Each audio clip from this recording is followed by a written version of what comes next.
সবটি চারা লয়ে নিলাম, আপনি কি খুশি নি? হ্যাঁ,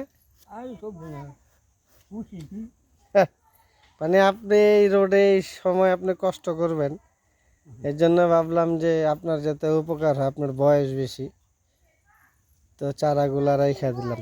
আপনি কি বাসায় যাবেন গিয়া? বাসায় যাবেন গা? আপনার ফ্যামিলিতে আসে কয়জন? দেখাশোনার কেউ নাই? দেখাশোনা করার না আছে করে না দেখাশোনা।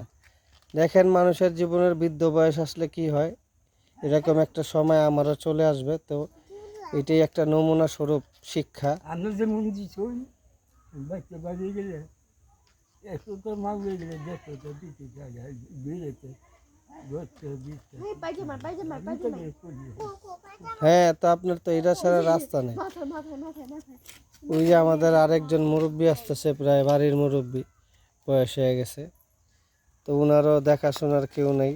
উনি আপনার এই মরিচের চারা বিক্রি করে উনি চলে। তো চারাগুলা সব রেখে দিলাম যাতে ওনার উপকার হয়। তো এরভাবে সবাই সবার পাশে থাকবেন।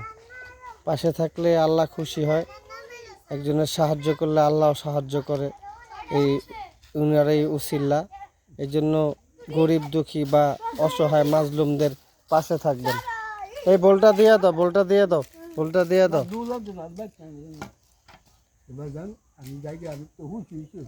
ঠিক আছে, ইনশাল্লাহ দোয়া করেন আমার জন্য। ঠিক আছে, আমার নাম লালমিয়া।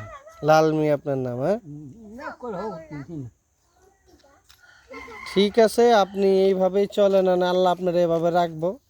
তো এটা শিক্ষণীয় একটা পোস্ট। বিষয়টা হলো আপনারা এইভাবে, আল্লাহ যাদেরকে জানমাল ভালো রাখছে, তো আল্লাহ কাউকে গরিব বানাও রাখতে পারে। তো সেই ক্ষেত্রে আমি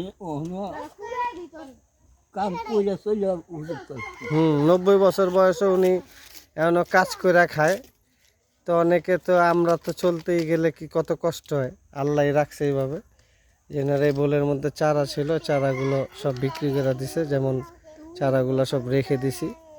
তা আপনারা মাজলুম বা অসহায়দের পাশে থাকবেন, এর জন্যই মানে আমি বারবার আপনাদেরকে বলছি।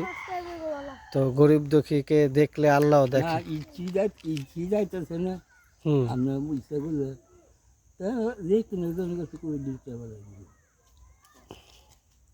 হ্যাঁ, ওনাকে মোটামুটি সবাই সাহায্য করে। তো এইভাবে সবাইকে সাহায্য করবেন, আল্লাহ খুশি হবে, এই কামনে আপনাদের কাছে করি। আসসালামু আলাইকুম ওয়া রাহমাতুল্লাহ।